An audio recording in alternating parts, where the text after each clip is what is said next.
Pay close attention. The news you are about to see is fulfilling Bible prophecy.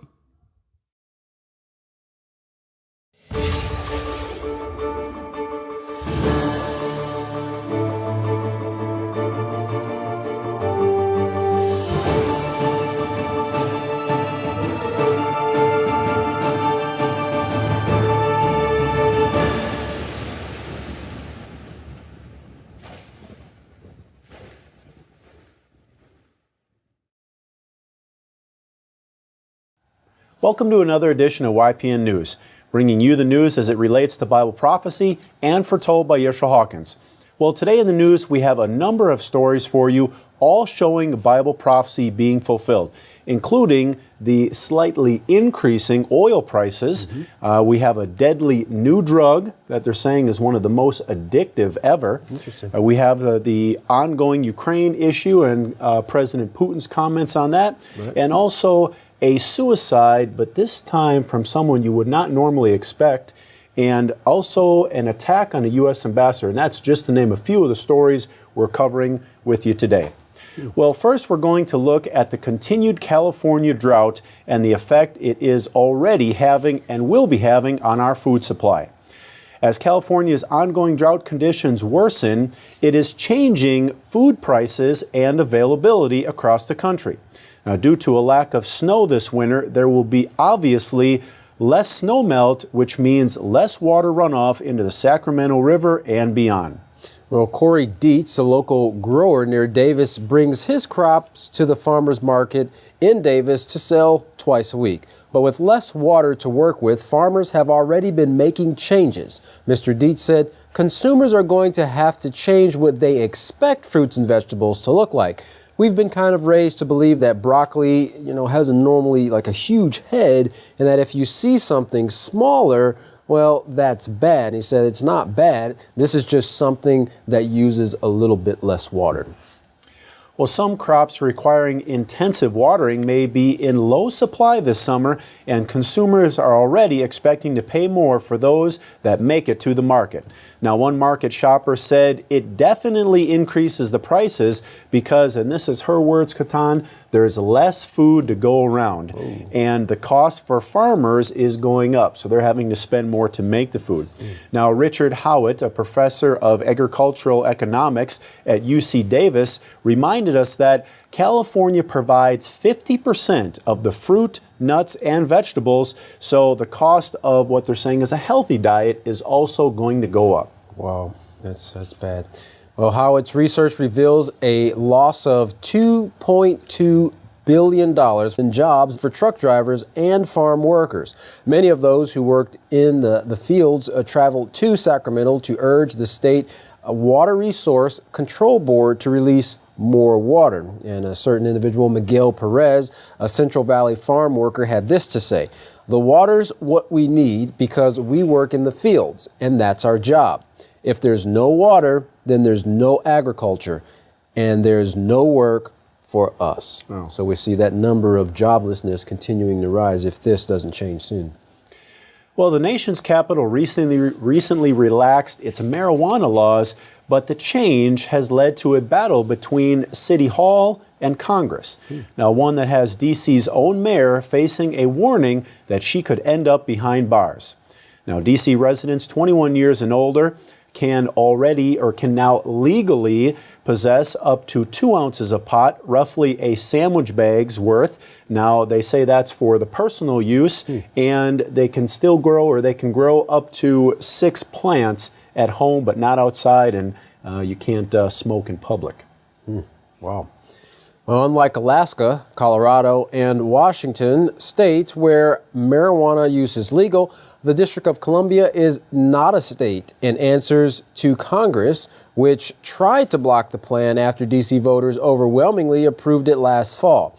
2 House Republicans are warning the district to reconsider, calling it a knowing and willful violation of the law, even threatening Washington's mayor could get sent to prison. Well, ultimately, it would be up to the Justice Department to prosecute city officials, which isn't likely. And keep in mind, Katan, that Congress hasn't actually struck down a specific D.C. law in over 25 years. We'll see if they make a move on this one. Well, 23 Dutch fans were arrested in Rome and 19 charged after violence broke out before the Dutch team's Europa League's football match with AS Roma. Drunk fans damaged buildings and threw bottles at riot police, and hundreds clashed with police at the Spanish Steps right before the game. Now, police fired tear gas and fought with fans, leaving 13 officers reportedly injured.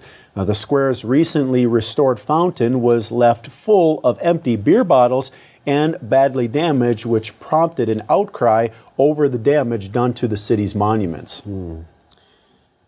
Well, the price of oil is beginning to rise steadily after falling below $50 a barrel. However, for some American oil companies, that may be a bit too little too late.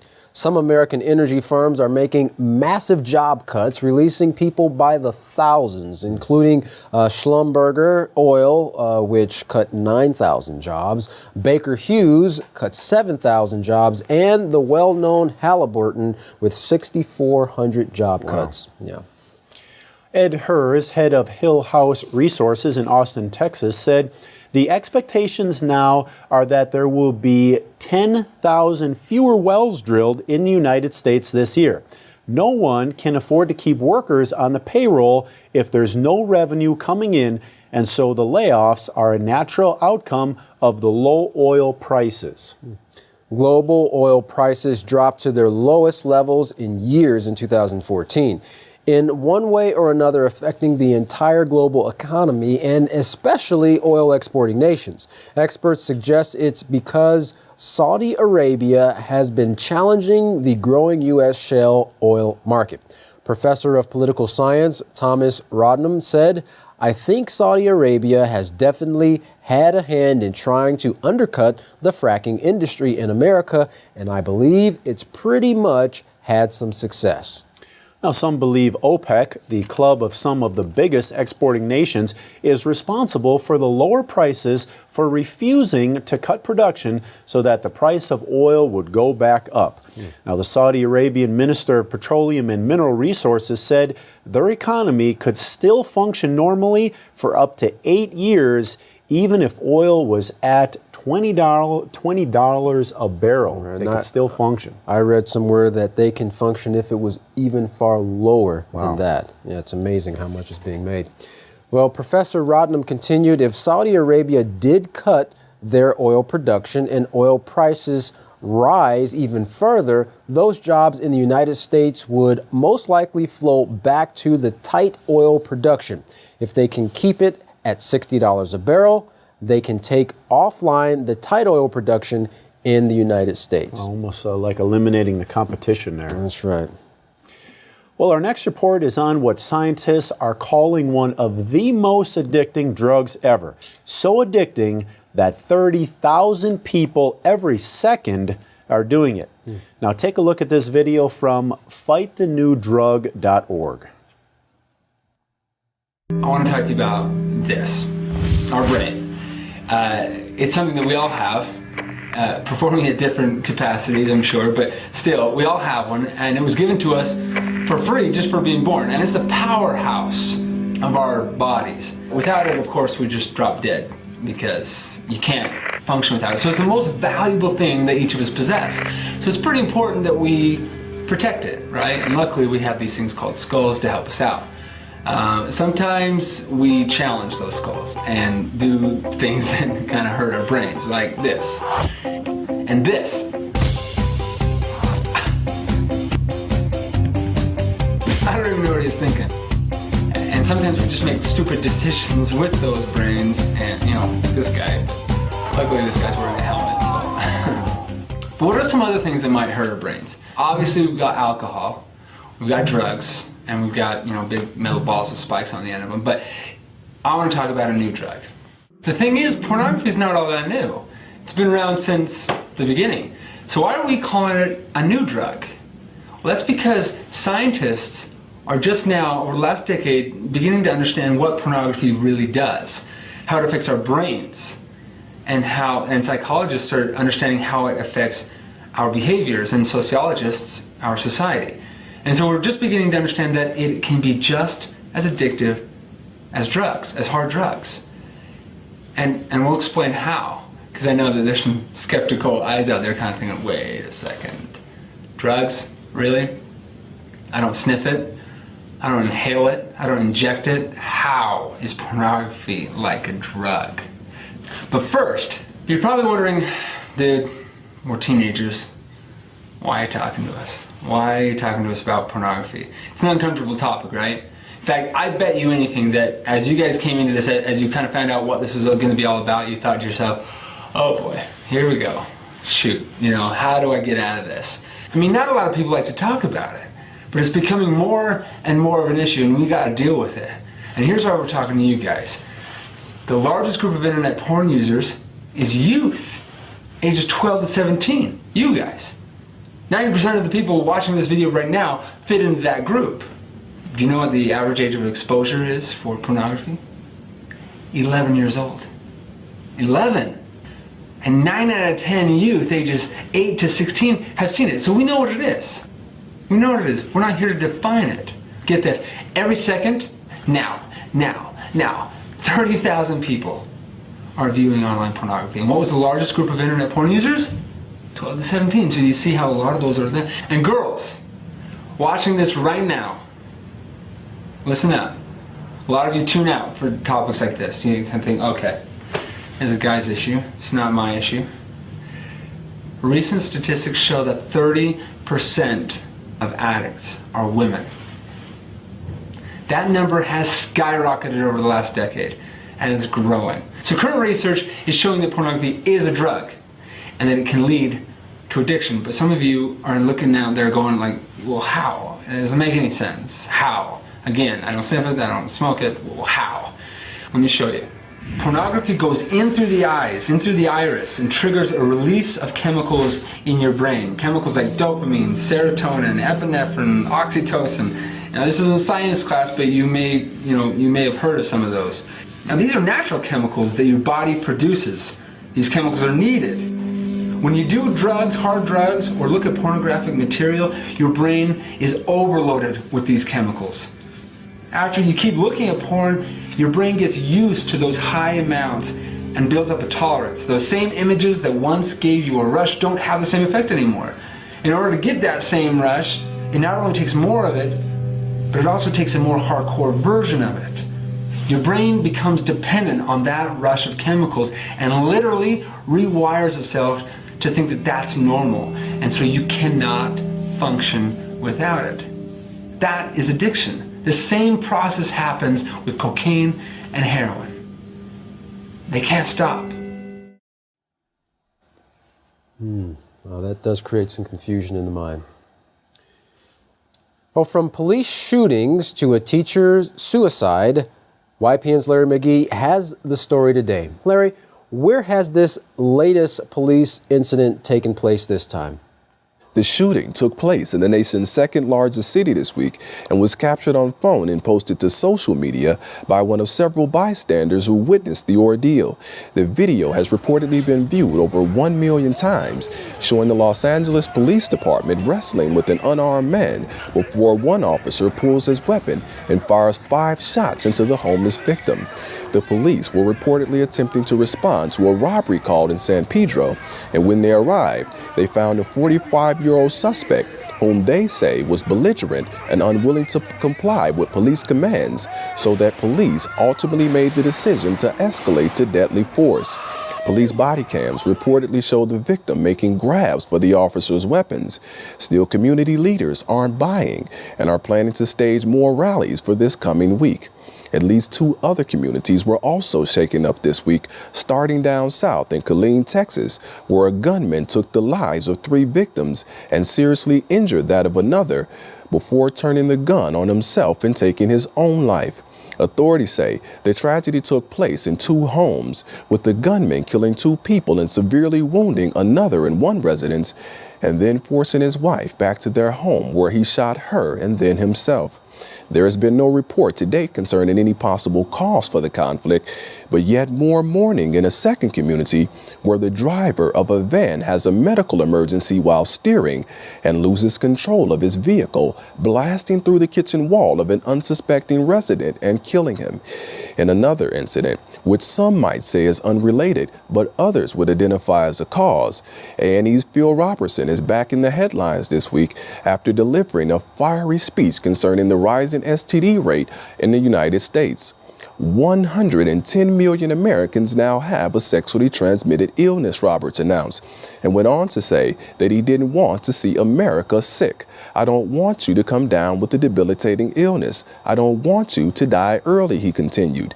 You're disease-free, and she is disease-free. You marry. You keep your sex right there. You won't get sick from a sexually transmitted disease, he urged, to a receptive and applauding crowd of the American Conservative Union. Recent reports are now linking the infections from such diseases to conditions such as depression. And this week, the children of El Dorado High School in California received a heartbreaking example of the suicide that depression often leads to, when they entered their classroom early morning and found their teacher hanging from the ceiling. Authorities report that the children were unable initially to enter the classroom and had to obtain the assistance of a teacher nearby who unlocked the door, and that is when everyone made the gruesome find. The school was closed for the day, and parents, of course, were notified of the tragedy involving the teacher who had just a short time earlier counseled children concerning the dangers of suicide and encouraged them to seek help if they ever needed it. No suicide note was left behind by the wife and instructor that other teachers describe as awesome, whose tragic decision provides a saddening example of the uncertainty of the times, where life can seem absolutely great in one moment and be an absolute disaster in the next. For YPN News, I'm Larry McGee. Katan Jeff, back to you. Well, those were some interesting comments from Phil Robertson. At least there's someone else standing up for some morals. It's great to see that type of behavior. The EU is threatening to pile up more pressure on Russia, including excluding it from the SWIFT banking system. Many are asking, just what is the game plan for Russia? And is the ceasefire in Ukraine holding, or is it just a pretense for NATO doing whatever it wants without question? EU Foreign Policy Chief Federica Mogherini says the current anti-Russian sanctions will remain in place until Minsk ceasefire agreement is fully implemented. She also added the EU is ready to set up the sanctions and that all the members are united, saying that unity is our strength. The EU, along with the U.S., have slapped several sanctions on Russia, accusing Moscow of providing weapons to pro-Russian forces fighting against Kiev. Russia has denied all allegations, accusing the West of providing support to rebels and creating instability in the region. U.S. and British defense secretaries have said that they both plan to send non-lethal military equipment to Kiev. Some believe that the U.S. is trying to sabotage the ceasefire agreement in Ukraine, and according to the UN, since this conflict has began, more than 6,000 people have lost their lives. Wow. A ceasefire agreement was initially signed in September, but was not implemented, and a new one was inked on February 12th. Now, the West is insisting on the full implementation of the agreement, and Russia is saying that it will retaliate if more sanctions are imposed against it. Now, this dispute in Ukraine is seen as a tug-of-war between Russia and the West for more influence in the region. Russian President Vladimir Putin is again criticizing sanctions against his country over the Ukraine crisis, saying that sanctions are aimed at curbing Russia's development, but that they will not obtain their goal, he said. He also added that Russia will not allow one country to be the world's undisputed leader, in reference, of course, to the United States. He said Moscow will reject such a world order. Yes. Well, U.S. Ambassador to South Korea, Mark Lipper, suffered a knife attack while visiting South Korea. Now, Kim Ki-jun, a Korean nationalist, was the assailant. The suspect screamed about reuniting North and South Korea and demanded the halting of U.S. and South Korean military exercises. Now, police say he used a 10-inch blade to slice the ambassador's arm and slash a 4-inch gash, opening the side of the ambassador's face. That was a bad wound, too. That didn't look very, very nice. Lipper underwent surgery and received 80 stitches, but he tweeted that he was doing well and in great spirits. Now, the question remains as to why there was no U.S. security and only one unarmed Korean guard to protect the ambassador. Bruce Tully, a former diplomatic security agent, said it's a mystery as to why he didn't have the proper amount of security. And Kaleen, you'd think as an ambassador you would have security with you at all times. Had that been the case, this might not have taken place. Well, NATO, an organization designed to counter global threats, is encountering new threats from both east and the south of its borders, Ukraine and ISIS. Now, the ISIS threat has already moved into NATO countries. Both of these threats have been around a long time and are called hybrid warfare. Interesting. Alexander Vershbo said this is a combination of the threat of conventional force combined with covert intervention, support for separatists, disinformation, cyber attacks, sowing confusion and ambiguity so that the adversary isn't sure what is really happening, or as to put it by another analyst, you don't have to be truthful to get your message out. Yeah, so people don't really know what's going on while this war takes place. Well, Bruce Gannon of the Global Network Against Weapons and Nuclear Power in Space said in an interview with RT that many in the U.S. government are calling for 10,000 troops for a war in Syria.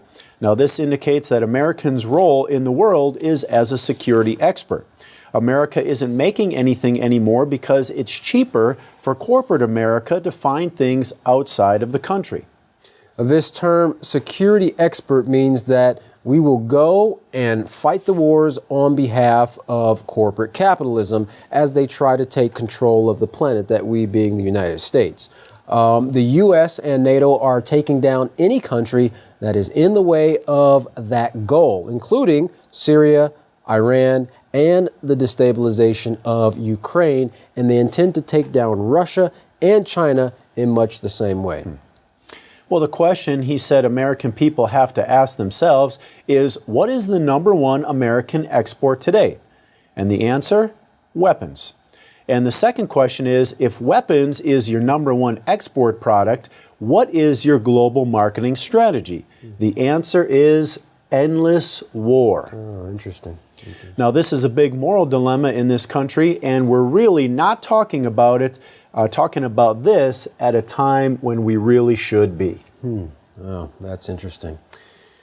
Well, from droughts to violence to continual war, it seems like the world right now just has no answers for the confusion and the misery that it's brought upon itself.